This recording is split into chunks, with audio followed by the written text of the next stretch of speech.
ایک بات یاد رکھو، تم چیزوں کے مالک کبھی بھی نہیں ہو پاتے، تم صرف ناموں کے مالک ہو سکتے ہو۔ غور سے سوچنا، جتنی بھی چیزوں کو تم اپنی ملکیت کہتے ہو، ان پر تمہاری ملکیت کسی بھی طریقے سے ثابت نہیں کی جا سکتی۔ تم اس لفظ کے مالک ہو جاتے ہو جو لفظ تم نے اس چیز کے لیے یا شخص کے لیے اسائن کیا ہوا ہے۔ جب تم کہتے ہو میرا بیٹا، تو بیٹا اور میرا ان دو لفظوں کے ہی بس تم مالک ہو پاتے ہو۔ سمجھو، دماغ اسی کا مالک ہو سکتا ہے جس کو وہ تخلیق کرتا ہے۔ لفظ دماغ کی تخلیق ہیں، اس لیے وہ لفظوں کا مالک ہو سکتا ہے، لیکن اناج خراب تراشنے کی فیکٹری ہے، اس لیے وہ لفظوں کی بنیاد پر ہی سارا مایا جال کھڑا کر دیتی ہے۔ تم نے کمپیوٹر کو دیکھا اور کہا کمپیوٹر، کمپیوٹر نام ملتے ہی یہ اب چیز ہو گئی۔ ٹھیک ایسے ہی بیوی، خاوند، بیٹا، بیٹی، پپا، مما، جب تم کہتے ہو تو یہ بھی چیز ہو جاتے ہیں۔ جیسے کمپیوٹر کو بطور نام انا پوزیس کر سکتی ہے، اسی طرح بیٹے کا بھی میرا بیٹا کہہ کر ملکیت جمائی جا سکتی ہے۔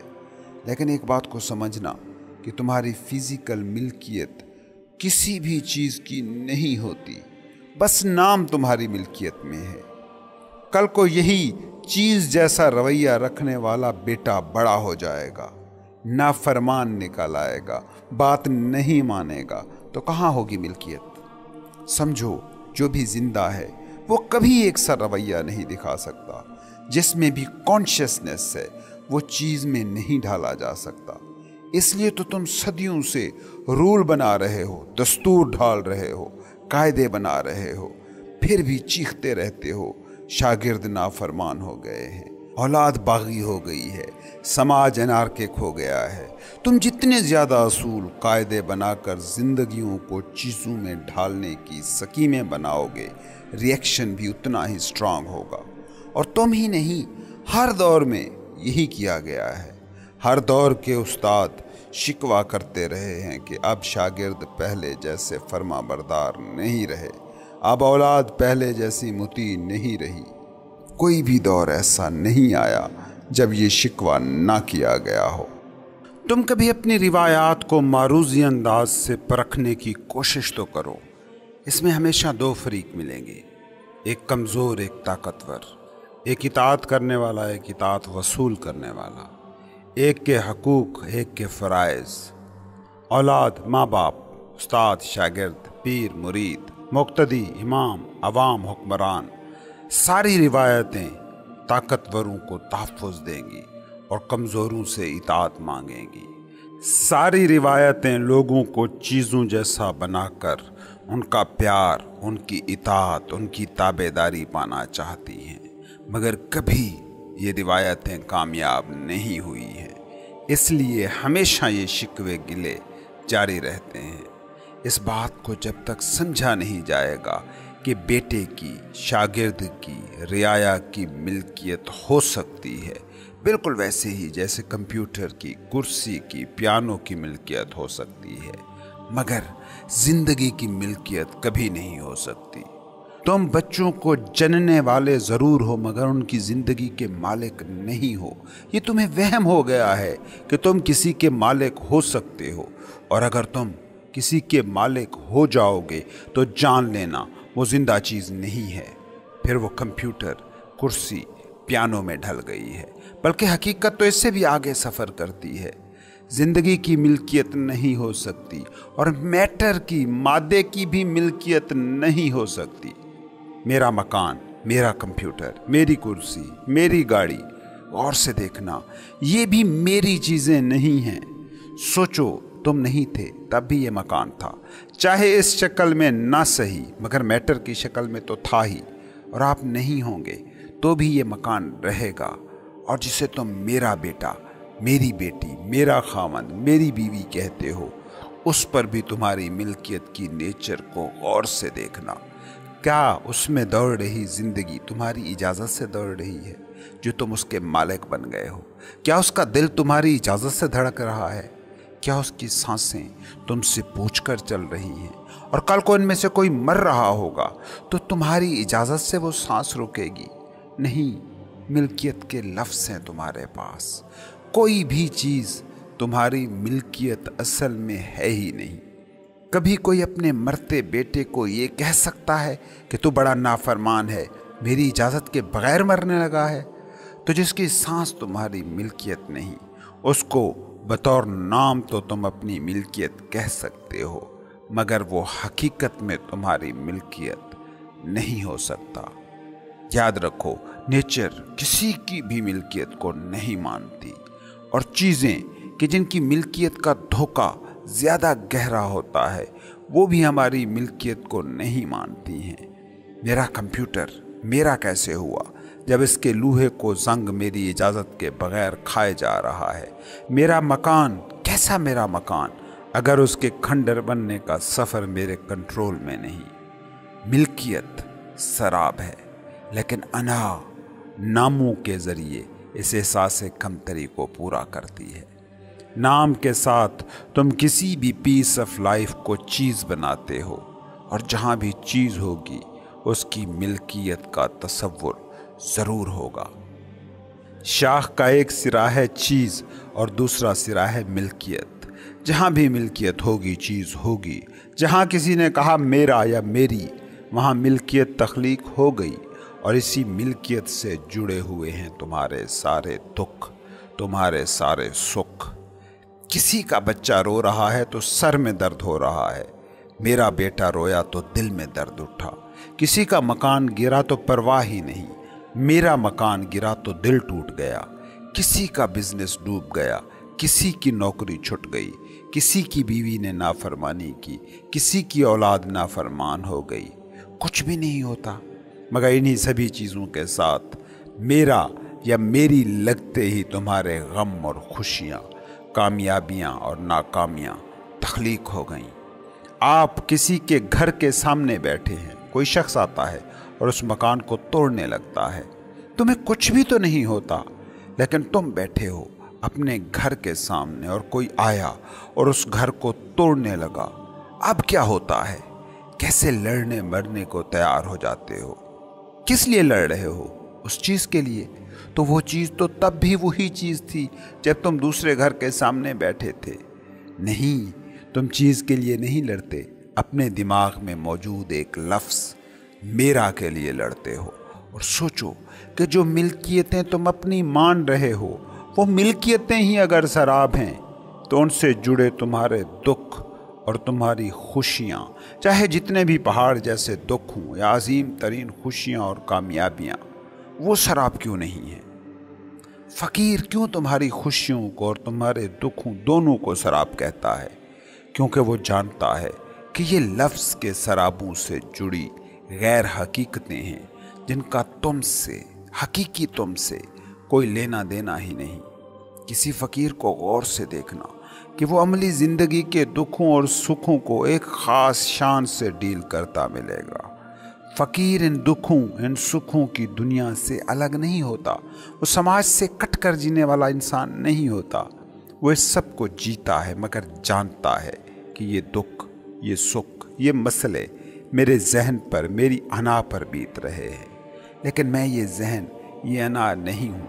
हाँ, ये जहन मेरा है, अना मेरी है, मगर ये इन इट सेल्फ अनरियल है। ये तो झील की सतह पर मौजूद लहरें हैं, मगर लहरें ही झील थोड़ी हैं, और लहरें बेज़ाते ही भी मौजूद नहीं हैं। वो तो बस इसलिए हैं कि झील मौजूद है। असल वजूद तो झील का है, लहरें तो अभी हैं, कल नहीं होंगी। फ़कीर उस मकाम हकीकत से जुड़ा रहता है और झील की सतह पर अना की दुनिया के सारे तकाज़ों को निभाता है, और ज़्यादा खूबसूरती से निभाता है क्योंकि अनअटैच्ड रहता है। कहते हैं गुस्से में कभी फैसले ना करो और दुख सुख में कभी वादे ना करो। क्यों ऐसा कहते हैं?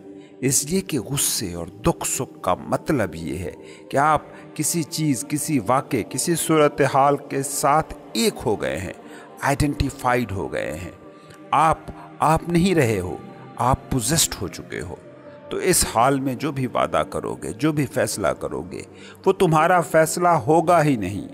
فقیر چونکہ ڈیٹیچ رہ کر خود پر یا اپنے گھر پر یا اپنی فیملی پر بیتے ہر دکھ، ہر خوشی کو ڈیل کرتا ہے، تو وہ جو بھی فیصلہ کرتا ہے وہ درست ہوتا ہے۔ یہ جو کہا گیا ہے کہ مومن کی بصیرت سے ڈرو، وہ خدا کے نور سے دیکھتا ہے، اس کا یہی تو مطلب ہے کہ طوفان اس قطرے کو متاثر ہی نہیں کر پاتے جو قطرہ سمندر سے جڑا ہو۔ وہ خود جو خدا سے جڑا ہو اسے کبھی واقعات متاثر نہیں کر سکتے۔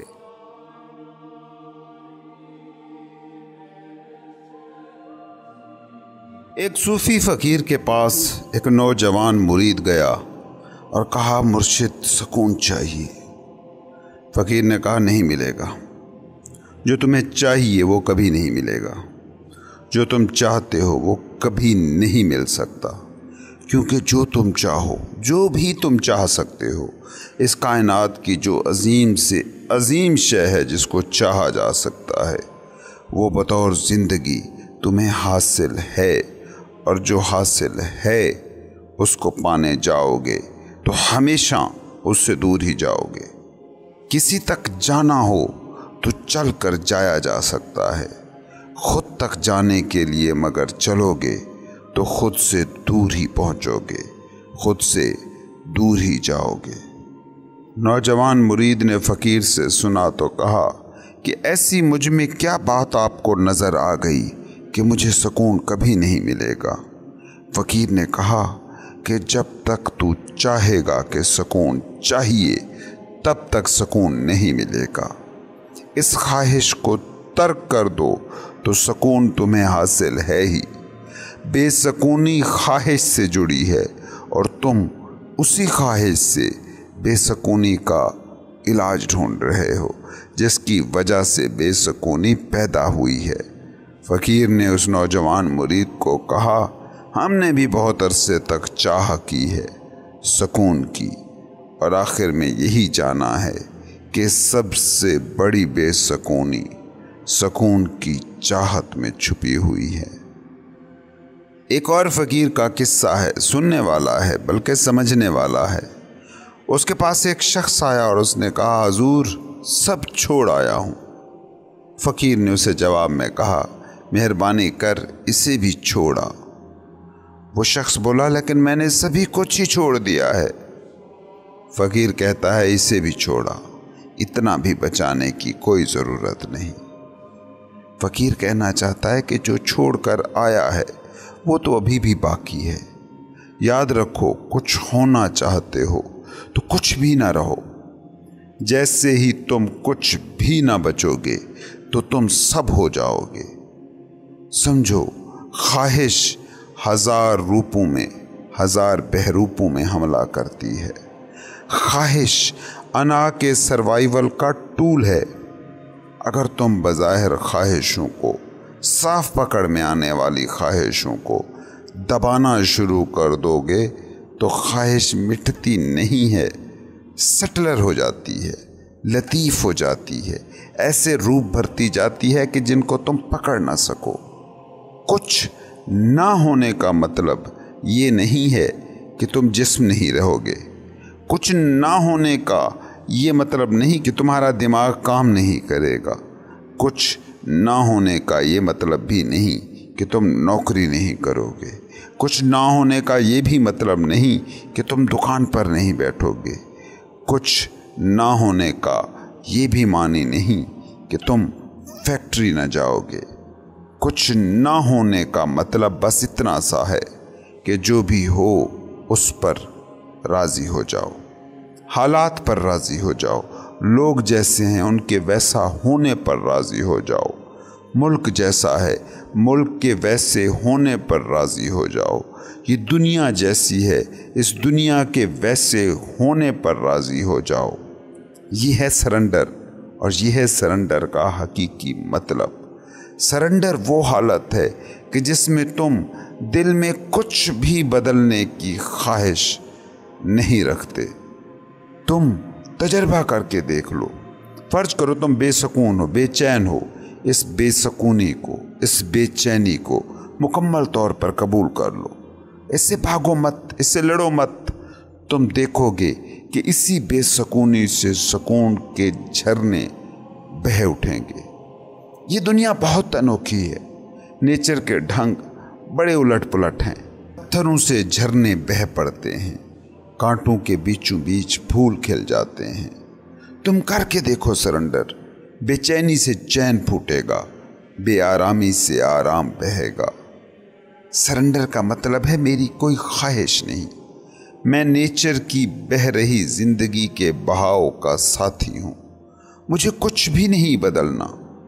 बेचैन हूँ तो बेचैन, बंधन में हूँ तो बंधन, दुखी हूँ तो दुखी। सरेंडर है कामिल कबूलियत, मुकम्मल एक्सेप्टेंस। जो भी है वो ठीक है, और जब तुम ये जान लेते हो कि जो है वो ठीक है, तो चीज़ों को, लोगों को, सिचुएशंस को बदलने की ख्वाहिश मर जाती है। और जैसे ही ख्वाहिश मरती है तो तुम वो हो जाते हो जो होने के लिए तुम बने हो। अब जिसे तुम देखोगे वो तुम होगे। तुम क्यों खुद को नहीं देख पाते, क्यों खुद को नहीं जान पाते? क्योंकि तुम कभी भी तो ख्वाहिश के नकाबों, जज्बात की लहरों से आज़ाद नहीं होते। हर बार तुम अपनी एक तस्वीर देखते हो जो तुम नहीं होते। तुम गुस्से में भरे बैठे हो। अब पूछो खुद से कौन हो तुम? तुम खुद को एक गुस्सीली शय कहोगे। तुम दुख में डूबे हो। अब पूछो खुद से कौन हो तुम? जवाब मिलेगा दुखी आत्मा। हर वक्त तुम किसी जज्बे की लहर में डोल रहे होते हो, और हर जज्बा अपनी बुनियाद में ख्वाहिश है। काश ऐसा ना होता, काश ऐसा हो जाए। ये वो ज़मीन है जिसमें सारे जज्बे पैदा होते हैं। सरेंडर ये है कि जो मैं हूँ वो हूँ, उससे एक भी सेंटीमीटर इधर या उधर मैं नहीं हूँ, न हो सकता हूँ। जब तुम मुकम्मल सरेंडर करते हो, जब सब कुछ जैसा है वैसा ही कबूल करते हो, तो उस वक्त जो तुम्हारी स्टेट होती है वो रियल तुम होते हो। और ये बड़ी एम्पावर्ड स्टेट है, बहुत ही बाइख्तियार हालत। सूफी और आम आदमी की ज़िंदगी का फ़र्क कोई बहुत बड़ा फ़र्क नहीं होता। दोनों एक ही तरह की सेटिंग में होते हैं, एक ही दोनों की अक्ली और जिस्म के तकाजे होते हैं। बस सूफी ग्रेसफुल सरेंडर का आर्ट सीखा होता है। वो कायनात में ज़िंदगी के बहाव के साथ बहता बेमुशक्कत जीता जाता है, और आम आदमी पागलों की तरह ज़िंदगी के बहाव के मुखालिफ सिमत बहने की कोशिश करता रहता है, और यही उसका सारा दुख है। एक फ़कीर मिजाज आदमी ट्रेन में बैठा, उसके साथ सामान के 2 बैग थे। जब वो जाकर अपने डब्बे में अपनी सीट पर बैठ गया तो उसने अपने बैग उठाकर अपने सर पर रख लिए। लोगों ने कहा, बाबा जी क्या कर रहे हो? सामान ऊपर रैक में रख छोड़ें, क्यों खामखा तकलीफ़ उठा रहे हैं? सादा लोहा आदमी ने जवाब दिया, दोस्तों मुझे अच्छा नहीं लगता कि मैंने किराया तो सिर्फ अपना दिया है और गाड़ी पर अपने साथ सामान भी रख छोड़ूं। लोगों ने उसे वही कहा जो कोई भी कहता कि तुम सर पर रखो या बोझ गाड़ी पर, दोनों ही सूरतों में वज़न गाड़ी पर ही पड़ता है। खैर काफ़ी समझाने बुझाने के बाद उस सादा मिजाज आदमी ने सामान नीचे रख दिया और कहा कि मैं आप सबसे माफ़ी चाहता हूँ। मैं तो ये समझ रहा था कि यहाँ सब के सब ज़िंदगी के गहरे राजों से जाहिल होंगे, मगर यहाँ तो सारे ही लोग ज़िंदगी के गुरों के आशना हैं। सोचो कितने ऐसे तुम्हारे दुख हैं जिन्हें तुम ना भी ढोते तो भी नेचर उनको ढो ही लेती। सोचो अपने दुखों के बारे में कि जिन पर तुम माजी में कितनी ही रातें कुटते रहे, वो नुकसान जिन्होंने तुम्हें कितने ही दिन बेकल किए रखा, वो लोगों का बिछड़ना जिसने तुम्हें नफ्सियाती मरीज बनाए रखा, وہ کسی کا دھوکہ دے جانا جس نے تمہیں شراب پینے پر مجبور رکھا، وہ سارے دکھ اب کہاں ہیں؟ وہ کچھ بھی تو نہیں رہے، لیکن تم آج بھی کچھ نہ کچھ لے کر بیٹھے ہوگے۔ کتنے تمہارے بوجھ ہیں جو زندگی اٹھا سکتی تھی، تمہیں انہیں اٹھانے کی کوئی بھی ضرورت نہیں تھی۔ کتنے دکھ ہیں جو نیچر سنبھال سکتی تھی، تمہیں ان پر کوڑنے کی کوئی بھی تو ضرورت نہ تھی۔ لوگوں نے اس سادہ لوح فقیر کی باتیں سنی تو کہا، حضور ہم بھی بس اسی گاڑی کے ڈبے میں ہی زندگی کے گہرے رازوں کے گیانی ہیں، باہر ہمیں بھی یہ رول یاد نہیں رہتے۔ زندگی کے بہاؤ کے ساتھ بہتے فقیر اور تمہاری زندگی کے تجربات آمنے سامنے رکھ کر کبھی دیکھ لینا، اس کی زندگی زیادہ تجربات سے سجی ہوگی، اس کی زندگی کی کٹھنائیاں بھی تمہاری زندگی کی کٹھنائیوں سے بڑی ہوں گی، اس کے سفر بھی بڑے ہوں گے، اس کے چیلنجز بھی تم سے زیادہ ہوں گے، مگر وہ کوئی دکھ نہیں بھوگتا، کوئی سٹریس نہیں سہتا، کسی انزائٹی کی آگ میں نہیں جلتا۔ کیوں؟ کیا ہے اس کے پاس ایسا؟ اس کے پاس ہے ایک آرٹ آف سرنڈر۔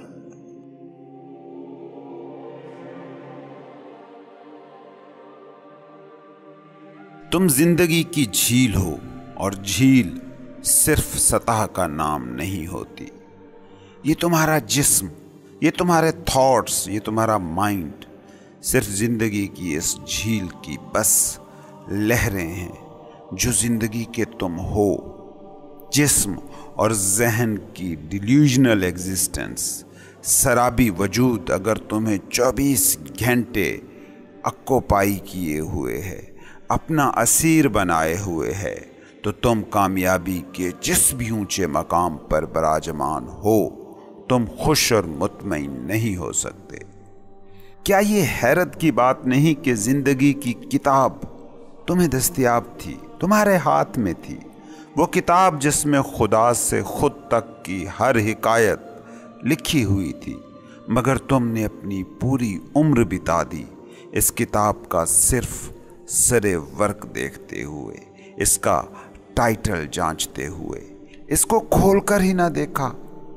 یاد رکھو، کتاب کا سر ورق کتاب کے بارے میں کچھ بتاتا ہے، وہ خود کتاب کا کوئی حصہ نہیں ہوتا۔ جھیل کی لہریں بس اشارہ ہیں کہ گہرائیاں اس کے نیچے چھپی ہیں۔ تمہارا جسم اور تمہارا ذہن بھی بس کتاب کا ٹائٹل ہے، جھیل کی سطح ہے، تم اس سے کہیں پھیلی ہوئی وسیع دنیا ہو۔ خود سوچو کہ جس کتاب کا ٹائٹل ایسا آل ابزاربنگ ہو کہ تم ساری زندگی اسے دیکھ کر گزار سکتے ہو، اگر اس کتاب کو کھول کر پڑھ لیتے تو زندگی کا لطف کیا ہوتا۔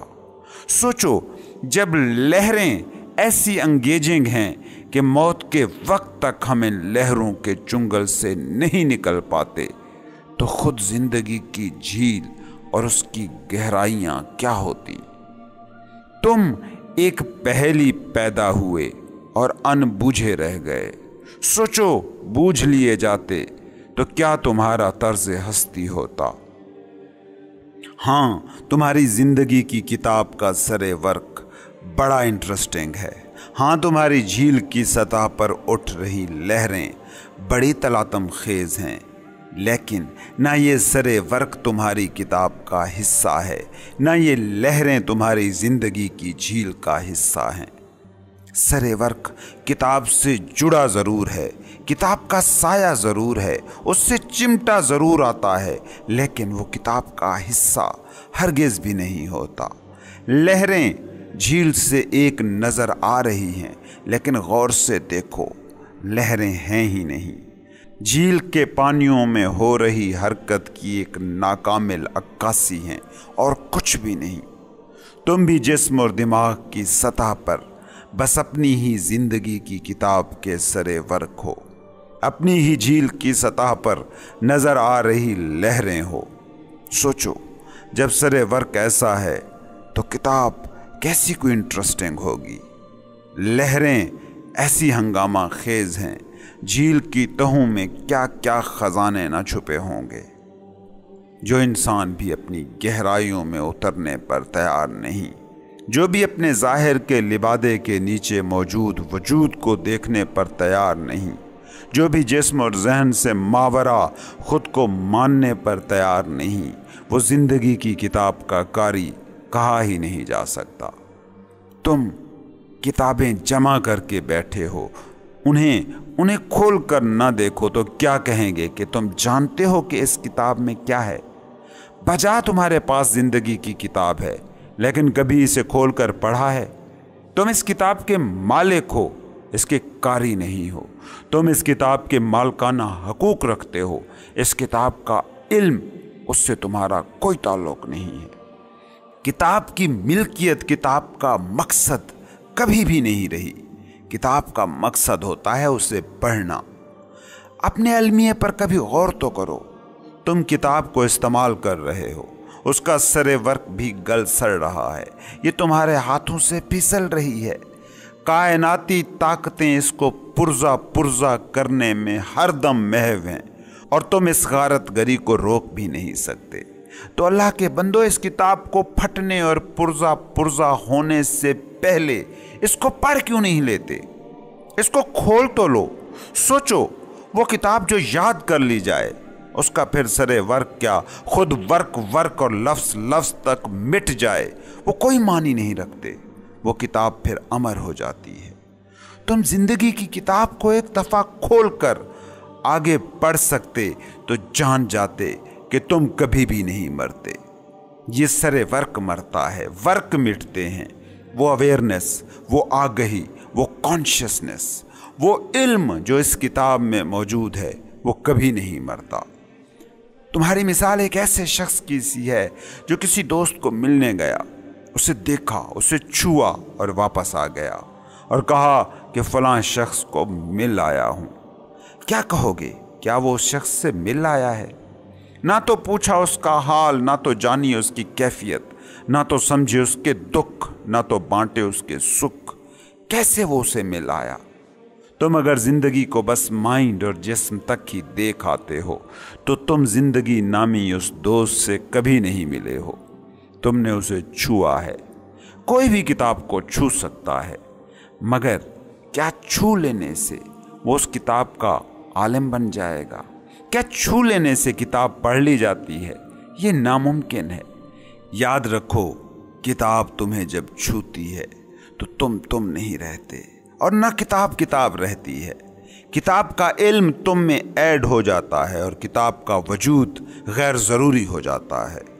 दोनों, बंदा और किताब, नहीं रहते बल्कि एक हो जाते हैं। दुई मिट जाती है।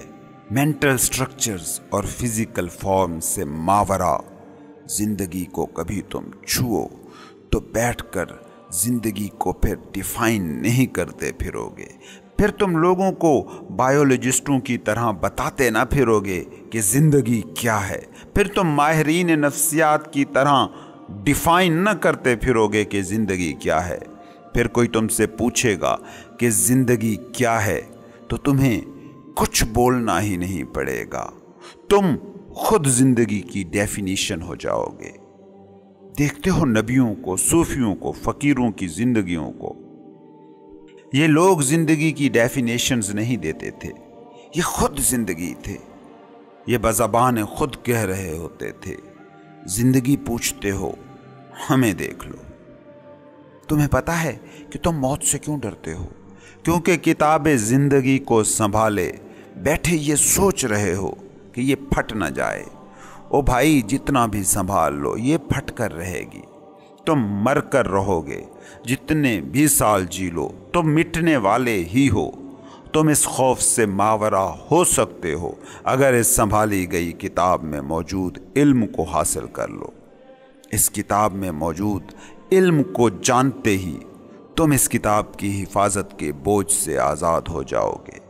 फिर ऐसा नहीं होगा कि तुम्हारा जिस्म मरेगा नहीं, तुम्हारे जहन की मौत ना होगी। इनको तो फना होना ही होना है, क्योंकि जो तुमने इकट्ठा किया है वो तो बिखर कर ही रहेगा, लेकिन तुम नहीं मिटोगे, क्योंकि तुम ये किताब का सरे वर्क नहीं थे। तुम तो इसके अंदर मौजूद इल्म थे जो तुमको मिल गया। झील की जब लहरें ख़त्म होती हैं तो झील मिटती नहीं है, झील का झूठ मिट जाता है और हकीकत रह जाती है। लहरें झील का झूठ हैं, सरे वर्क किताब का अक्स है। तुम्हारा जिस्म और दिमाग तुम्हारा एक शराब है और कुछ भी नहीं। जिंदगी की किताब को संभालो मत, इसे पढ़ो, वरना किताब के सरे वर्क को संभालने वाले सारे उलूम जिन्हें तुम नेचुरल और समाजी साइंसेस कहते हो, तुम्हारे सामने मफरूज़ों का ढेर तो रख सकते हैं, ये नहीं बता सकते कि ज़िंदगी क्या है। और तुम पूछते क्यों हो? तुम ज़िंदगी हो। खुद को देखो और जान लो कि ज़िंदगी क्या है, लेकिन खुद को देखो ऐसे कि ये हकीकत सामने रहे कि तुम्हारी सोचें और तुम्हारी हैत बस सरे वर्क हैं। तुम इस सरे वर्क के नीचे छुपी जिंदगी की किताब हो। ये सरे वर्क तुम होकर भी तुम नहीं है।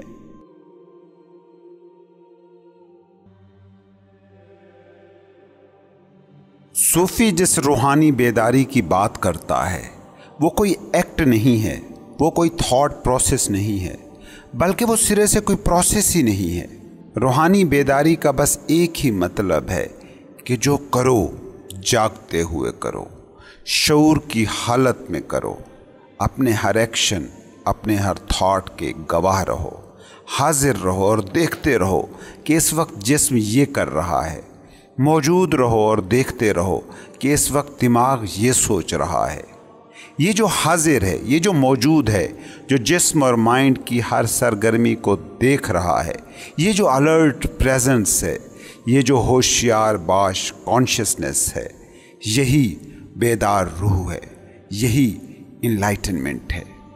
इस बात को समझो कि अना या अनाई दिमाग अपनी ज़ात में इन इट सेल्फ कुछ नहीं होता। ये कुछ चीज़ों के साथ चिमटता है और कुछ होता है। आप किसी चीज़ के साथ आइडेंटिफाई होते हैं, किसी चीज़ को खुद समझना शुरू करते हैं, तो फिर ही अना वजूद में आती है, वरना तो आप किसी भी चीज़ को मैं कह ही नहीं सकते। आप अपनी ज़बान, अपने लफ्ज़ों पर तवज्जो देना। आप जिसे आप कहते हैं वो क्या है? आप कहते हैं मेरा नाम है सफदर। आप क्या कर रहे हैं? एक लफ्ज़, एक लेबल के साथ खुद को एक समझ रहे हैं। अदरवाइज़ इस नाम का आपके होने से कोई भी लेना देना नहीं है। अना को कुछ भी चल जाता है खुद को तख्लीक करने के लिए। लोग कम्युनिज़म के लिए, नेशनलिज्म के लिए जाने देते आए हैं। क्या था वो? एक आइडिया, एक आदर्श से जहन नत्थी हो गया था। क्या फ़र्क था इस बात में कि बहादुर शाह ज़फ़र हुक्मरान होता या कोई बरतानवी लॉर्ड या सर, लेकिन अना खुद को तसलसल देने के लिए कुछ न कुछ से चिमटती है, क्योंकि ये इन इट सेल्फ कुछ होती नहीं है।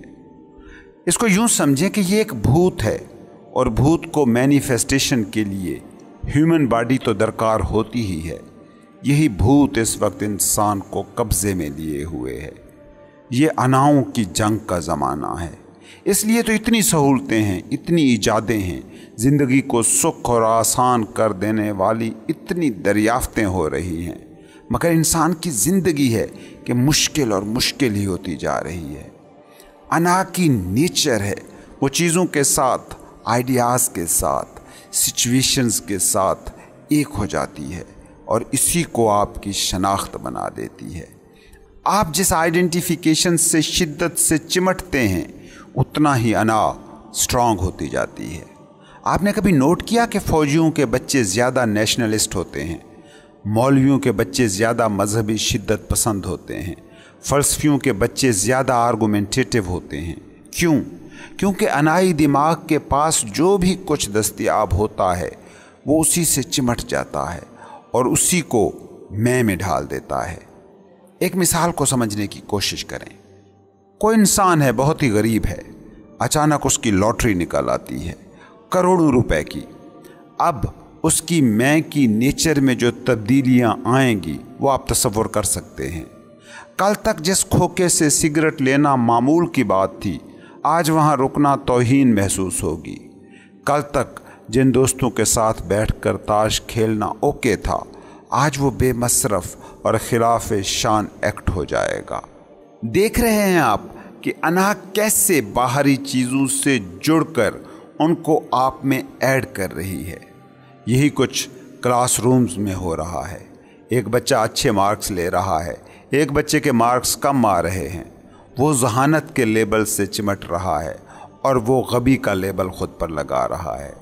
यही अच्छे मार्क्स लेने वाला बच्चा कल को अच्छी नौकरी नहीं पा सकेगा तो फिर माशरे में टैलेंट की कदर ना होने के आइडिया को चिमटेगा, और कोई नौकरी पा लेगा तो ख़ुद में मौजूद टैलेंट्स पर गरूर के आइडिया से चिमटेगा। इंसानी जहन किसी भी नाकामी, किसी भी कामयाबी को मैं में ढालने में बड़ा कामयाब है। उसकी वजह यह है कि इर्द गिर्द का सारा माहौल इसी को सपोर्ट करता है। एक तमाशा हो रहा है और उस तमाशे में इंसान अपनी सहूलत और मिजाज के मुताबिक चेहरे उठा रहे हैं और उन्हें खुद पर चढ़ा रहे हैं। इस सारे अमल में कोई ख़राबी नहीं है अगर ये सारा अमल होश की हालत में हो रहा हो। कोई आप में जानने वाला मौजूद रहे कि ये मैं नहीं हूँ, ये मेरा रोल है। मैं डॉक्टर नहीं हूँ, मैं लाइफ एक्सपीरियंस हूँ, मैं अवेयरनेस हूँ। मैं वो हूँ जो जान रहा है कि मैं डॉक्टर हूँ। डॉक्टर मेरा रोल है। डॉक्टर अगर आपका रोल है तो आप उसे बखूबी निभाएंगे, लेकिन इसे खुद पर ऐसे हावी नहीं करेंगे कि ये आपका वे ऑफ एग्जिस्टेंस ही हो जाए।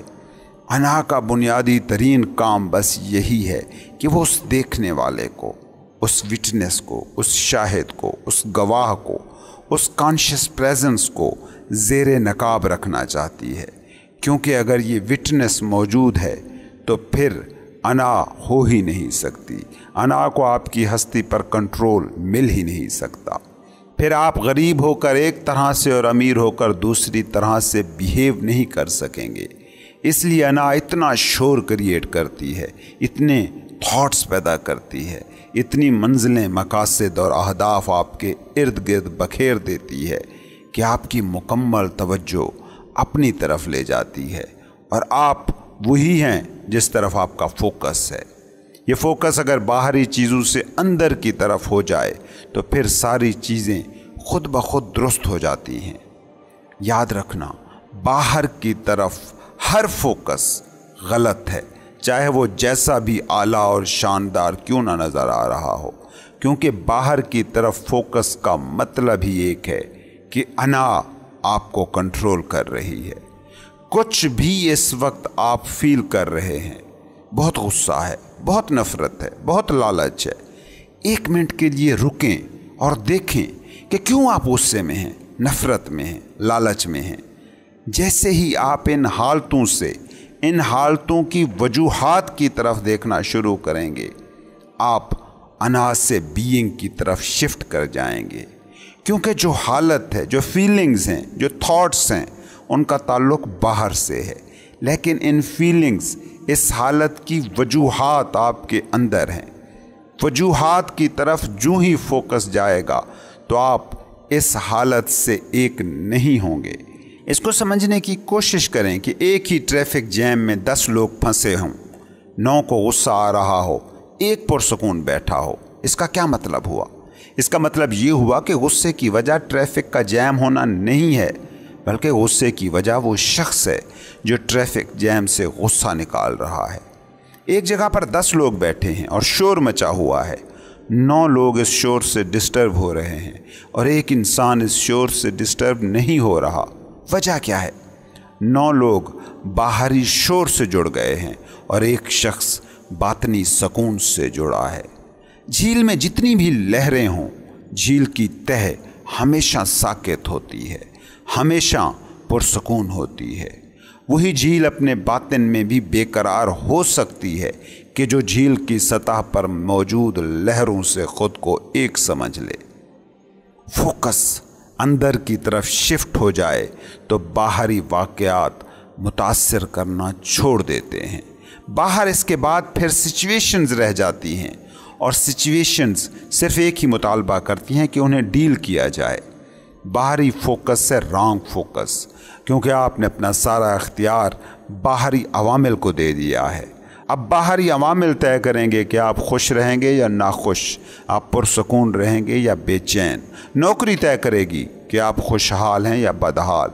दूसरों का रवैया तय करेगा कि आप सुकून से आज रात सोएंगे कि करवटें बदल बदल कर रात गुजारेंगे। और इस बात को भी समझें कि बाहरी दुनिया, बाहरी अवामिल आपके कंट्रोल में कभी भी नहीं हो सकते। आप बहुत ज़्यादा भी इन्फ्लुएंशियल हों तो फिर भी बाहर को मुकम्मल तौर पर कंट्रोल नहीं कर सकते। आप जितने भी ताकतवर हों, आप एक घर को भी मुकम्मल तौर पर 100% अपनी मर्ज़ी के मुताबिक कंट्रोल नहीं कर सकते। आप किसी एक शख्स को, अपनी बीवी को, अपने मियाँ को, अपने बेटे को, अपनी बेटी तक को भी 100% वैसा नहीं बना सकते जैसा आप चाहते हैं। बाहरी फोकस का मतलब ये है कि आपने मुसलसल बेचैन रहना है। इसके मुकाबले में राइट फोकस है अपने अंदर उस मकाम को समझना जहाँ चीज़ों को मुआनी दिए जा रहे हैं। आप कमरे में बैठे हैं और बच्चे शोर मचा रहे हैं। बाहरी फोकस का रिजल्ट होगा चिड़चिड़ापन, गुस्सा। और अंदरूनी फोकस का मतलब है बाहर हो रही दुनिया को ये मान कर कबूल करते हुए पुरसकून रहना कि बाहरी दुनिया मुकम्मल तौर पर आपके कंट्रोल में कभी भी नहीं हो सकती। बाहरी दुनिया पर सिर्फ एक फैक्टर यानी आप ही असरअंदाज नहीं हो रहे होते, बल्कि बहुत से हयातियाती, समाजी, मुआशी, तबई अवामिल कार फरमा होते हैं। अगर आप बाहरी दुनिया को बदल कर खुशी, सुकून और इत्मीनान पाना चाहते हैं तो फिर जान लीजिए कि ये आपकी सलाहियतों से बाहर की एक चीज़ है जिसको आप कभी भी हासिल नहीं कर सकते। लेकिन इसका ये मतलब नहीं कि आप खुश नहीं रह सकते, मुतमईन नहीं हो सकते। राइट फोकस के ज़रिए आप ये चीज़ें पा सकते हैं, और राइट फोकस है आपका बातिन। सूफ़ी, मुर्शिद या गुरु जो मुरीदों की तरबियत करता है वो बस एक नुकाती एजेंडा होती है, फोकस योरसेल्फ नॉट सिचुएशन। आप सूरत हाल को नहीं बदल सकते, लेकिन आप उसे बदल सकते हैं जो सूरत हाल को मुआनी दे रहा है।